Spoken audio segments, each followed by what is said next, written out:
ఒక అబ్బాయి ఒక పరిపూర్ణమైన స్త్రీగా అంటే ట్రాన్స్జెండర్ కింద మారాలి అంటే కొన్ని సర్జరీలు చేయాలి. ఆ సర్జరీలు ఏంటి, వాటి కాస్ట్ ఏంటి ఒకసారి చూద్దాం. ఒక మగాడు ట్రాన్స్జెండర్ కింద మారాలి అంటే ఫస్ట్ హార్మోనల్ రీప్లేస్మెంట్ థెరపీ చేస్తారు. ఈ థెరపీలో వాళ్ళకి కేవలం 2 టాబ్లెట్లు ఇస్తారు. ఒకటి ఈస్ట్రోజన్, రెండోది యాంటీ ఆండ్రోజన్స్. ఈ టాబ్లెట్స్ ఆల్మోస్ట్ 6 months నుంచి 1 year దాకా వాడతారు. ఈ టాబ్లెట్స్ వాడినప్పుడు వాళ్ళ చెస్ట్ లో టిష్యూస్ ఫామ్ అవుతాయి అనమాట. అంటే వాళ్ళ చెస్ట్ బ్రెస్ట్ లాగా కన్వర్ట్ అవబోతుందని దాని మీనింగ్. సో ఈ టాబ్లెట్స్ వచ్చేసి 1500 నుంచి 2000 దాకా ఖర్చు అవుతుంది. తర్వాత జెనైటల్ సర్జరీ చేస్తారు. దాని పేరే సిగ్మాయిడ్ కోలన్ వజైనోప్లాస్టీ అంటారు. దీనికి దగ్గర 5 లక్షలు ఖర్చు అవుతుంది. ఈ సర్జరీలో మెయిన్ గా వాళ్ళకున్న పీనస్ ని వజైనలాగా కన్వర్ట్ చేస్తారన్నమాట. గుర్తుపెట్టుకోండి, వాళ్ళ పీనస్ ని కంప్లీట్ గా కట్ చేయరు, వాళ్ళ పీనస్ ని వజైనలాగా కన్వర్ట్ చేస్తారు. నెక్స్ట్ ట్రీట్మెంట్ వచ్చేసి బ్రెస్ట్ ఆగ్మెంటేషన్ ట్రీట్మెంట్ అనమాట.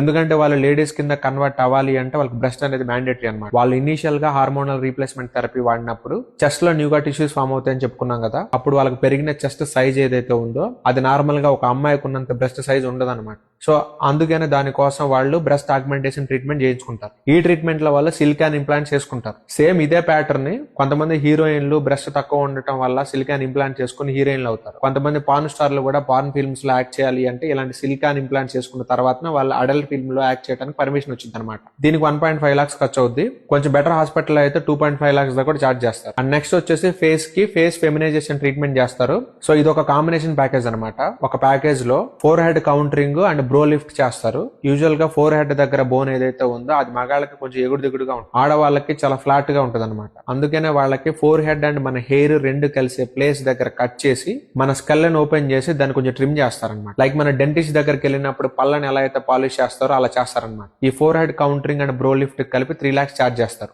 తర్వాత నోస్ ని రీషేప్ చేయడం కోసం రైనోప్లాస్టీ చేస్తారు. దీనికి 1.75 lakhs దాకా ఖర్చు అవుతుంది. తర్వాత ఈ ఫేస్ ఫెమినైజేషన్ ట్రీట్మెంట్ లో ఆడమ్స్ యాపిల్ ప్యాకేజ్ అని ఒకటి ఉంటుంది అనమాట. సో వాళ్ళు ట్రాన్స్జెండర్ గా మారినా కూడా వాళ్ళకున్న ఈ పీక్ అని బట్టి వాళ్ళు ట్రాన్స్జెండర్స్ అని మనం కనిపెట్టేయచ్చు. సో అందుకని దీన్ని కూడా అడ్జస్ట్మెంట్ చేయడం కోసం ఈ ఆడమ్స్ యాపిల్ అనే ప్యాకేజ్ ని తీసుకొచ్చారు. సో పనిగా వాళ్ళకి హెయిర్ ట్రాన్స్ప్లాంటేషన్ కూడా చేసేస్తారు ఈ ప్యాకేజ్ లో. దానికి 2 లక్షల రూపాయలు ఖర్చు పెట్టాలి. తర్వాత వాళ్ళ స్కిన్ టోన్ ఇంప్రూవ్ చేసుకోవడం కోసం ఐవీ గ్లూటాథయోన్ అనే ఇంజెక్షన్ ఇస్తారు. దీని మినిమం డోసేజ్ వచ్చేసి 600 milligrams ఇస్తారు. బట్ సెలబ్రిటీ డోసేజ్ వచ్చేసి 2500 milligrams ఇస్తారు. ఒక్కొక్క ఇంజెక్షన్ కాస్ట్ వచ్చేసి 10,000 నుంచి 15,000 తీసుకుంటారు. మనకి జస్ట్ ఒక చిన్న దెబ్బ తగిలితేనే కుర్రో మొయ్యో అంటాం. మరి ఇన్ని సర్జరీలు చేయించుకున్న తర్వాత వాళ్ళ పెయిన్ ఎలా ఉంటుందో ఒకసారి ఇమాజిన్ చేసుకోండి. అర్ధనారీశ్వరుడైన శివుడికి పూజలు చేస్తాం, అదే అర్ధనారీశ్వరుడు మన ఇంట్లో పుడతానంటే ఒప్పుకో.